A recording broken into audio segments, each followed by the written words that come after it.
guys, this is another episode in the Allan's Answers podcast, and today I have 4 questions lined up for us. About the first one comes from Mason, and they ask, is it wrong to care about non-human animals than human? And I feel like that's not necessarily. I don't know. I feel like that it is very important to show compassion to every single life form in the universe, but there's every once in a while where that annoying bug is just creeping in your house and you just smush it, So I don't feel, so in those instances, I feel like there's been situations in the past where they have hierarchies of different beings, and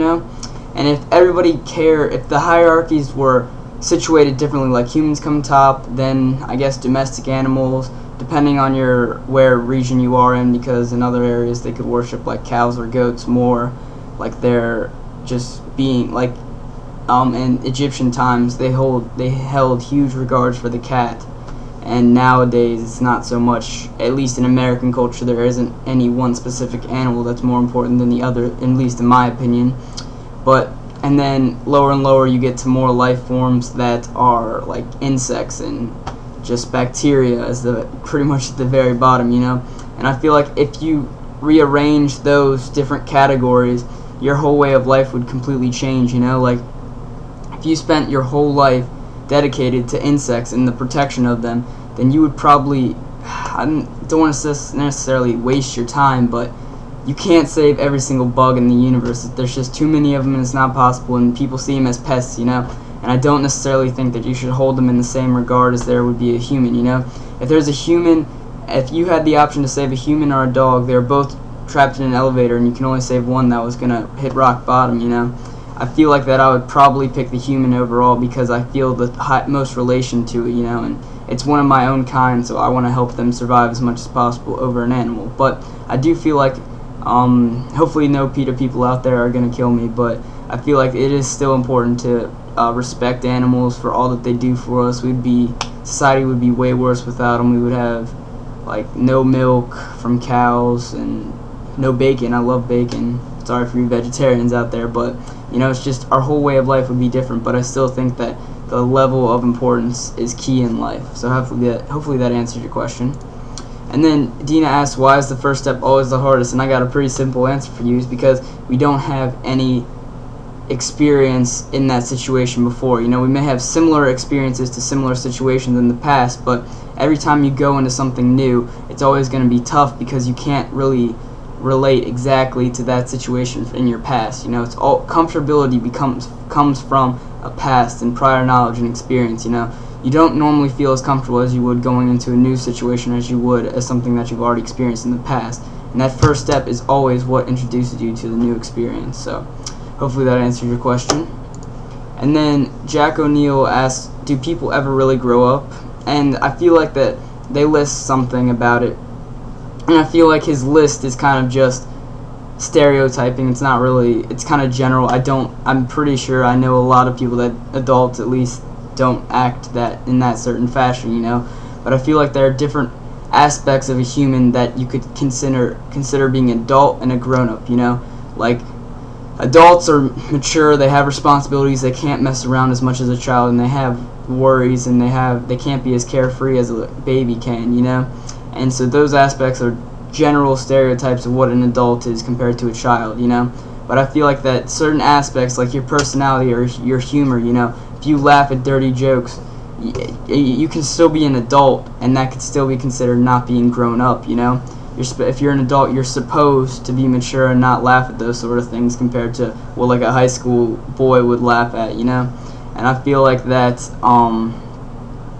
it's just there's so many different aspects of being human that it's kind of hard to determine if somebody's actually going to be grown up fully or not, going to be defined in certain ways or not, So hopefully that answers your question. And then Lulu finally asks, who or what shapes your identity? And I feel like that this question is basically kind of like the nurture versus nature topic that we've just discussed in my psych class, because I feel like that your identity is kind of basically who you are and what you will become in your future. And the two main aspects of this are nurture or nature, which nature is your genes and what you've been the basis of who you are at a very young age.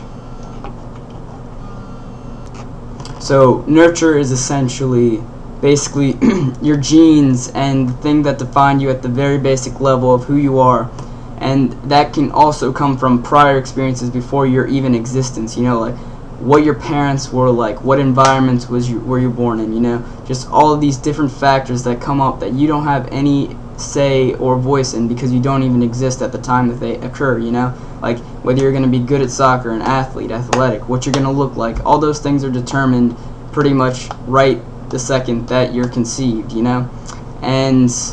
probably before that even too. And so I feel like that plays a huge part in shaping your identity because it lays the foundation for it. But I feel like the other aspect of the argument is the whole nurture part, which is essentially the different parts of life that occur after you're born, you know, like the different I guess events that go on in your life that help determine who you will become in the future. And I feel like this plays a huge part because it's the main development in building upon those building blocks that were originated from when you were born. Those building blocks are important, but they can also be modified and shaped, and the foundation can then be built and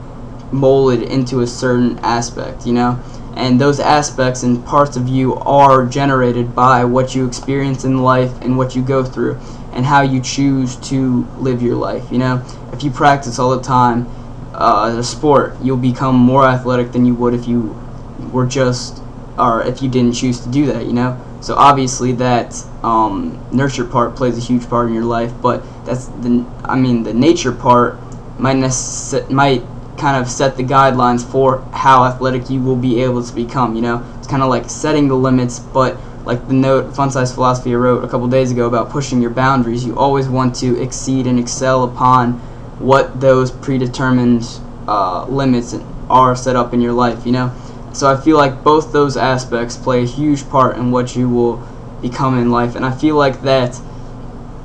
if I had to pick one over the other, I'd have to say that nurture and the developmental parts of your life that occur after your birth are way more important than, not way more, but play a bigger role in what you become than what you are born as, you know. So hopefully that answered your question, Lulu, and hopefully that you guys enjoyed this episode, and look forward for tomorrow's episode as well, and I will see you then. Bye.